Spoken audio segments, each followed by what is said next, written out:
Hello, and welcome to Maybe I Can, exploring possibilities one sprinkle at a time. If you've ever found yourself asking, is this all there is to life? Then you're in the right place. I'm Debbie, author, speaker, entrepreneur, and coach. And every Tuesday, I'm here to share a sprinkle of hope and inspiration. Together, we'll uncover the more joy, more fulfillment, more prosperity, more fun. We'll share stories of transformation, actionable tips, and that little nudge you need to take the next step. So let's embark on this journey of discovery and say, maybe I can, to a life filled with more. Ready to find out? Let's get started. The Maybe I Can show starts now. Hi, everyone, and welcome back to the Maybe I Can podcast. I'm your host, Debbie Weiss, and thank you for tuning in. I want you to know that I really appreciate it, and I know that you could be listening to a lot of other shows. And hopefully you are listening to other shows as well as mine because, variety is the spice of life, and everyone has a different take on things, and you never know when someone might say something that just, sparks something in you, and you might have heard it 100 other times from different people. And for whatever reason, that day, that time, the way that someone said it resonated with you. So hopefully something that I'm going to say today resonates with you. For me, this is a topic I decided to do a little bit of a departure of my sprinkles, because this is something that's been on my mind. And today we are going to talk about having a victim mindset. We're going to talk about what it is, how does it develop, how do you know if you have it, and how to overcome it. And I'll tell you, I had never heard the term, never had any idea until I really started getting honest with myself that for most of my life, absolutely have had a victim mindset. And I'm happy to say that I have now shifted that mindset. Of course, it rears its ugly head every once in a while, but awareness is key. So I most of the time cut it off before I let it get the best of me. So it doesn't have a nice name, right? Nobody wants to say that they have a victim mindset. But what I've found is, owning it, understanding where it came from, and learning how to shift that has honestly made a huge difference in my life. It's actually the thing that really turned my life around and turned, my ship around in a different direction when I realized what I had been doing all of my life. I think it's like anything, you don't know until you know. And once you are aware, then it's up to you to do something about it. So, okay, enough preaching. Let's talk about what it is. Simply, a victim mindset is someone who perceives themselves as the victim of their circumstances, the events in their life, things people have done to them, the people around them. They think that they have no control over their life. It's just like life is happening to you and there's nothing you can do about it. Bad things happen, uncomfortable things happen. And you know what? They happen to everyone. But when you have a victim mindset, every time some struggle happens, it's just more proof to you that you're unlucky, that, maybe you don't deserve better, that you just weren't meant to have a good life. And there's nothing that you can do about it. You have absolutely no control. You've given that control away to everything and everybody else. And before I came on the air, I have so many stories about when I've felt that way and what's caused me to feel that way. And I'm really thinking back to when was the first time I felt this way?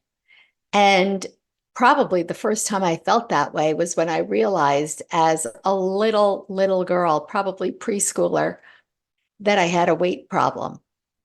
And I would look at all the other little girls and think, why me? Why can't I look like them?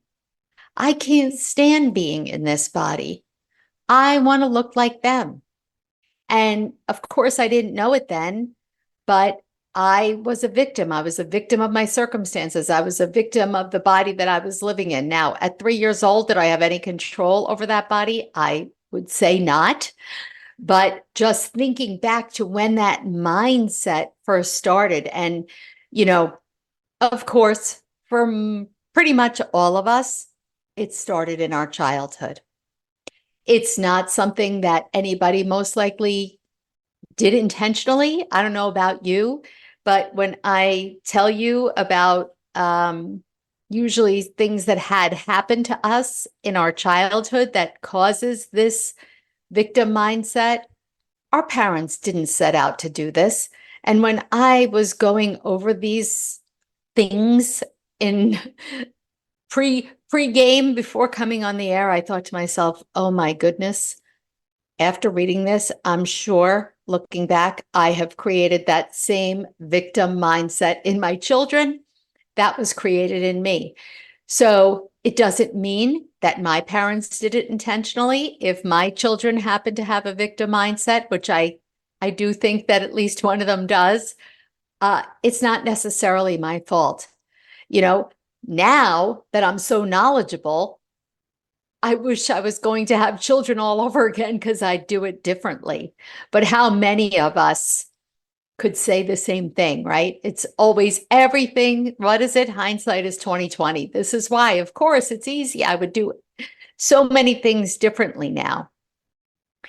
But it starts in our childhood. And it could come from a variety of different reasons or things that, happened to us in our childhood. The first is your parents could have been overprotective. For me personally, I don't feel like my parents were overprotective at all. But on the flip side, I have been an extremely overprotective parent. So what does it mean to be overprotective? You're trying to shield your children from failures. And I couldn't stand it. Like I hated and still do today. And I know that this is not a good trait and a good characteristic because children need to figure it out on their own. They need to fail. If you swoop in there and fix everything all the time, which again, I am still doing this today, but really trying to be mindful about it. But if you swoop in all the time and fix it and help them before they try and help themselves, the child develops a helplessness, right? I mean, let's face it. It's always easier to have someone else do it than you have to sit and figure something out yourself that doesn't come easily. You get frustrated. But if you don't push past or through that frustration and have that experience, think about how good it feels when something is difficult and you figure it out. Man, that's so empowering. And if we're an overprotective parent or you had overprotective parents and they stepped in so that you never had to feel that struggle, well, it makes you dependent on everybody else. I think it also makes you intolerant of frustration, makes you think that you can't do anything on your own, and you become insecure because obviously your parents didn't think that you were capable, so they must have been right. And if that's the case, then, you start to feel sorry for yourself. Either I'm stupid, I'm not good enough, because your parents were sending the message. Again, most likely they weren't intending to send this message, that you're not capable. So that's one way that this victim mentality can develop in your childhood. Another way is if your parents were constantly criticizing you. And, I know my son doesn't listen to the podcast, so I'm safe. My older son, 23 years old, I know I've mentioned him before, and he has had a lot of struggles in his lifetime. And it's so hard not to criticize because you don't think that you're criticizing. You don't realize how much you criticize. And the reason I'm speaking of my older son is I came home from work today and yesterday and this morning at 12 o'clock, I reminded him of what I said yesterday, which was take all those garbage bags that have been sitting in my garage for 6 days now and put them in the garbage cans. And then we also had some recycling in a certain place that we keep it. And I said, bring it outside. And I told him this at 12 o'clock. At 1:30, he was leaving for work. I come home, wouldn't you know, nothing is done. And right away, I'm annoyed. What can I say? 23 years old. Stop it already, And then he gets mad if I remind him. And the first thing I thought of is, boy, when he gets home from work, I am going to give it to him. And then I thought about this, how do you balance, I have to give him feedback, but yet what I would typically do is, this is like percolating, right? I'm annoyed. I can feel myself as I'm talking about it. I'm annoyed at him. And so the minute I see him, it's going to pop out of my mouth. Probably not the best thing to do. I haven't seen him all day. I've done this before. And he says to me, well, hi, how are you too? Haven't seen him all day. And the first thing I'm going to say is, I can't believe that you didn't do this. And I know in his case, because he had a lot of struggles with, ADHD and depression and anxiety and learning disorders, that a good part of his life, he was criticized, not just from my husband and I, but also in school and kids and all of that stuff.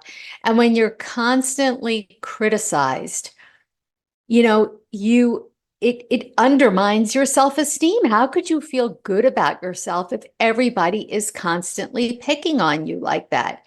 And I'm not saying that, I don't want to say it's not deserved. Like in this case, yeah, he should know that I'm upset, but there's a way and a time to do it. And if all you're doing is criticizing, and I wish I could remember what the ratio is. I think I can't remember what the ratio is about how many negatives kids hear, but I think it's like you need 5 positives to 1 negative.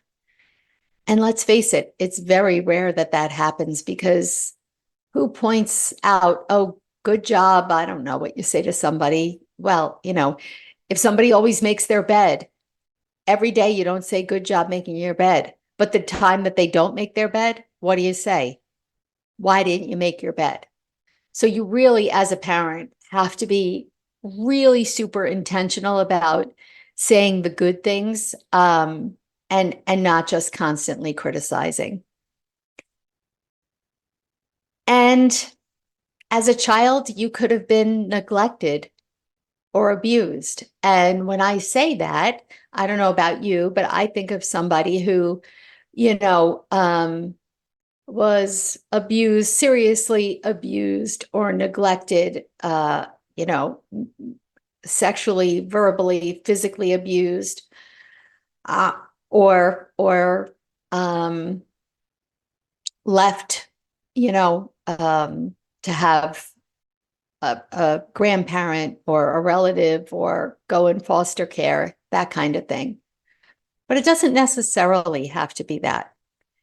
It could be that you felt neglected because your parents were always so busy that they couldn't take the time to pay attention to you, or they weren't there for you emotionally. They were emotionally disconnected. Those things make a kid not feel good about themselves, right? And they internalize that as, I'm not lovable. That can bring on that victim mentality as we grow up. And then, we're bullied. We're bullied by other kids that are sending that message that you're no good and you're worthless. And then as kids, we also have academic pressures, right? I mean, same kind of thing with how many times you bring home a poor test grade and it's, how could you do this? Did you study? You're not trying hard enough. Or maybe, there's social expectations and you're feeling it from that peer pressure kind of thing. There's so many different things that could happen to us in childhood. And when this all happens, we start feeling sorry for ourselves, and we start blaming others, right? It's what my parents did to me. I have so many personal stories, like I said, about feeling like a victim, but I think the real big journey started when my dad had a stroke the day after I graduated high school. I was 17, and I was going away to college for the first time at the end of the summer. And I was very close to my father, and I was daddy's little girl. I just have a younger brother, so I was daddy's little girl. And he and my mom had separated years earlier. And when he had the stroke, it was clear, I think, that they were going to separate. And I didn't know then that they would divorce a couple of years later. And all summer long, my dad was in the hospital. And I was there every day. And he liked a certain sandwich from Burger King. And I would bring him the sandwich and a shake. And I would help him do his therapy and all the things. And I didn't want to go away to college because I was worried about what would happen to my dad if I went away. But my mother insisted. She insisted. And looking back, of course, I understand now, especially because I had kind of something similar happen with my younger son. And I didn't want his life to be, I don't want to say ruined, but yeah, ruined, that you were going to lose the college experience. But boy, did I hate my mother for this. I blamed her. She wouldn't let me come home. My father was having major brain surgery. I think it was like in September or October after I was there. I could never get acclimated to school because I was always worried about my dad. And I was about 5 hours away from home, and she wouldn't let me come home. And I blamed her. And I just said, why is this happening to me? Here, there's all these other kids. What are they worried about? They want to pledge a sorority or a fraternity, and what party are they going to go to, and all these things. And I just thought to myself, I couldn't care less. All I knew is that my father was home. He needed me, and my mother wouldn't let me come home. She wouldn't let me come home. And why was this happening to me? On every level. I wanted to be carefree. I wanted to be able to get involved in everything that was going on in college, but I couldn't. And why wouldn't my mother understand how I felt? Eventually, I won, I guess, and I came home. I never got a credit from that first college, and I came home and I attended a local university and stayed at home and took care of my dad. And after about a year and a half, I realized, I see what my mother was saying now. And this is my only chance at a college experience, meaning, living away and all of that. And so I did wind up transferring. Then my parents got divorced, and my dad lived for another 30 years. And for 30 years, he was my responsibility. My mother was free of him. They were divorced. My brother had moved, so he didn't live close by. And even though my father didn't live with me, there was a ton of responsibility that went along with this, especially, that feeling, okay, in the beginning, I kind of felt empowered, like my dad needs me and I'm here to take care of him. And people were praising me. And I'll tell you, I don't know how many years in, it started to become a burden. And I was resentful. My mother and my brother were walking around enjoying their lives. Of course, they had their own problems and stuff, but they didn't have this. They didn't have this big responsibility, especially as a young adult who was just trying to start their lives. And that festered. That festered for the next literally 30 years. 30 years. And every step of the way, I became angry, resentful, blaming others for my life, for my circumstances. And, it was like things would happen and it would just be proof that this life was just not meant for me to enjoy myself, so to speak. So some of the things I'm describing are some of the characteristics of a victim mindset. How do you know if you have a victim mindset? Well, there are 5 ways, according to Dr. Tracy Marks, and I'm paraphrasing. The first is everything you think about has a negative tone. Just as I was describing, life is not on my side. Everything happens to me. I am so unlucky. That's one characteristic. Another, similar to that, is you ask yourself why a lot. And boy, I did this. It was always, why me? Why me? Why does everything seem to happen to me?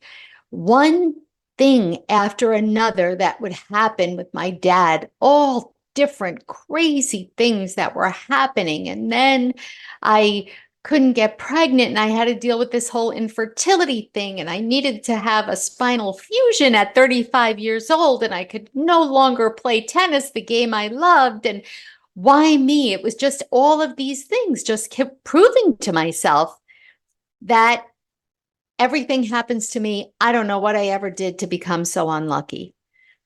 That leads to number 3. You ruminate a lot. You're always overthinking. And think about it. When you're overthinking, you're not typically overthinking positive, sunny thoughts, right? You're overthinking all this negative stuff, and it just repeats itself over and over in your mind. And then, of course, you don't really think too highly of yourself. When you're criticized or when you're have overprotective parents, that it's just all proof, you're bullied, you're not good enough, and nothing you can do is good enough. And then last but not least, you get angry quickly and you're resentful. And you can be resentful when other people have good fortune. I don't know, someone I know got a raise. And I think to myself, gosh, I'm working so hard.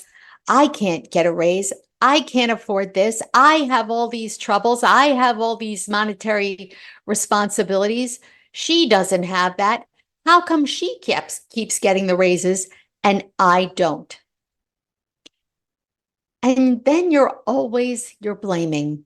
You're blaming. That is such a big part of it. And I think that's the first time that I realized that I had a victim mindset was when I heard the description and I thought, you've got to be real honest with yourself, because so often you can be defensive and say, oh, no, that doesn't describe me. I'm not like that, because who wants to think that you're like that? But it's so important that we own it, because once I started owning it, then I became aware, just like anything, if you want to change a habit, a mindset, and anything, awareness is the first crucial step, because if you're not aware, you can't change what you don't know. Once you become aware, then you're able, every time that you notice this kind of thinking, you have to challenge this and say, is this really true? There's a thing called cognitive reframing where you kind of like, stop with the negative thoughts and think about, how else can I look at this? And flip that. It's hard. I'm not saying it's easy, but you've got to be able to stop yourself in your tracks and turn it around. And then, of course, for me, the biggest thing that we all can do to overcome a victim mindset is take responsibility. And I've done several episodes on my favorite formula, E+R=O, which is the event plus your response equals the outcome. And for my whole life, I thought the event, my father having the stroke, my mother not letting me come home, being teased, that equaled the outcome. I'm a victim. Wrong. I wasn't taking responsibility. Yes, my father had the stroke. Yes, those things happened. But it is how we respond to those events that determine the outcome. We all have stuff.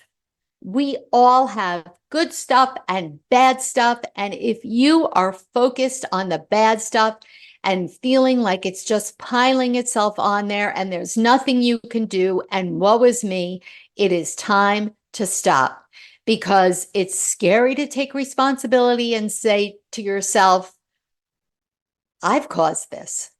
Did you cause the event? Not necessarily, but you have caused the outcome. But on the flip side, the best thing about taking responsibility is that now, since you know you're responsible for the outcome, you have the power to change that outcome. And that, to me and for me, is the biggest takeaway.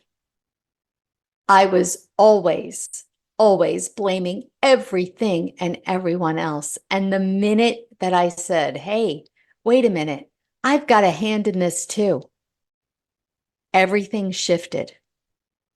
And get around people who are supportive, right? And who maybe, share with them. You're able to share with them, this whole victim thing that you're trying to overcome. And hopefully it's somebody who will challenge you, when they see you slipping into that victim mindset, not just, tell you everything that you want to hear. You don't want that. And, every day, if you start to practice mindfulness, maybe meditation, starting your day with daily affirmations, telling yourself, coming up with little phrases to remind yourself. And here's just a couple that you can borrow from and make your own.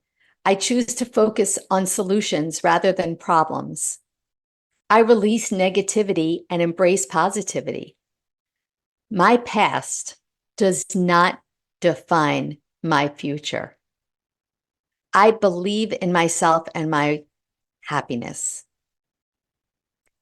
And I am confident in my ability to achieve my goals. And last but not least, I am enough just as I am.